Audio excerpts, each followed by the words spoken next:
It's abuse of power, quite simply. It's an abuse of power. Anywhere you see this kind of stuff, where you see an abuse of power, we're talking about these kind of problems. Right. This guy came over to me, man, and he's licking his tongue. Now, I know drunk, and I know drugs.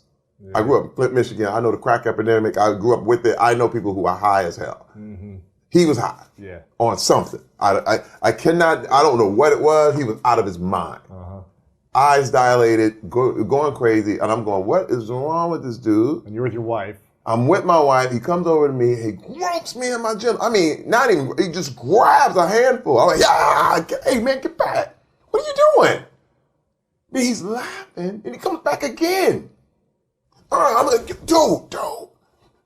And I grab his hands, I restrain him, I push him back. I mean, he literally falls into other people. Wow.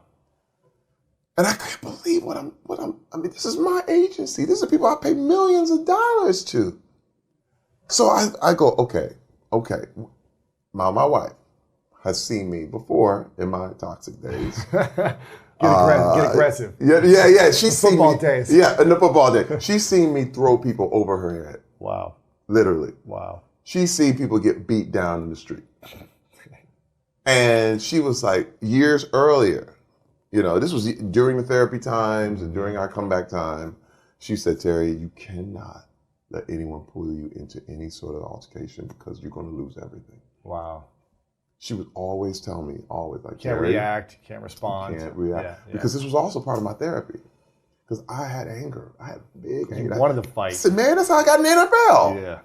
7 years in the NFL was a fight. That's all you do. Look, man, you got two good parents. You probably ain't going to make it in the NFL. No. I'm just trying to tell you. You get that kind of peaceful life. Yeah, you're too soft. You're too comfortable. Yeah. You play on pain, dude. You play on my daddy beat my mom. I'm beat your ass just like that. Wow. I'm going to tell you, man, I'll put my head in. My holy skill was my ability to take tremendous amounts of pain. That was the deal. Because I was angry. It's like jail anger. You know what I mean? I'm telling you, I knew NFL players. You put us in any prison, we'll run it. Wow. I'm just telling you, because I could go to prison now and I know I could be fine. Wow. Because that pain was something that you're like, man, don't touch me. You enjoy the fight. So you want to fight. You understand what I mean? Yeah, you look for it. You bring it. And she was like, now you're different. We have to work this. I said, you're right. And I had that question, why would I want to just snap on somebody? Why would I love to just put somebody's face in the pavement? Why can't I walk away? And let me tell you, man, that was the biggest test I ever had, ever. Because I grabbed her hand. Because I was going to kill this dude. Wow. Lewis. Dude. Someone grabbed you there. Listen, what people don't even fathom is the aftermath of these kind of actions. I know.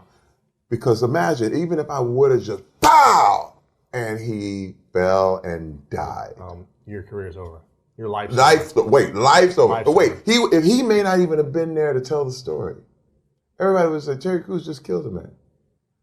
Well, was he hot? I don't know. No, he bumped into Terry. He got mad.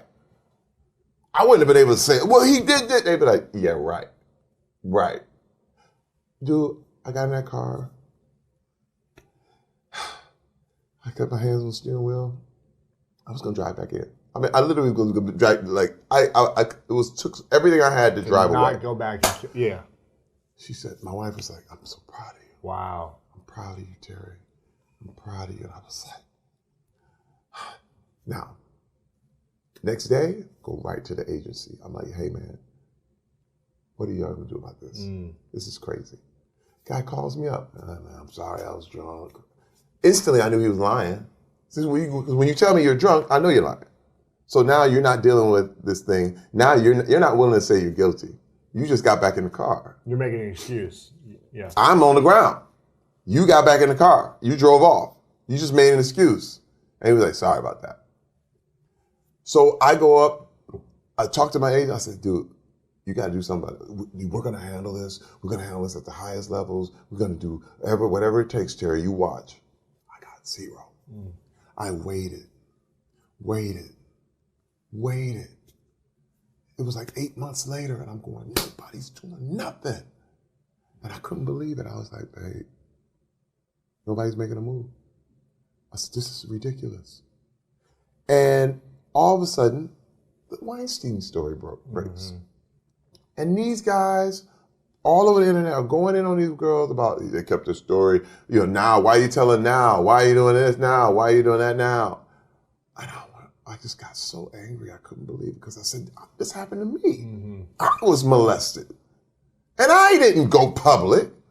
You know what I mean? I didn't make a big deal. I'm waiting for them to make it right. I didn't say, William Morris did this right off. And first of all, if I'd have made a police report back then, I would have been laughed out of the station. Right. They'd have been like, what? Who cares? Yeah. What? They grab acid, man. What? Because first of all, you're talking about a complicit system. I mean, imagine the women that come through. It's like, oh, yeah, whatever. Look what she was wearing, man. Right. Hey, I couldn't resist.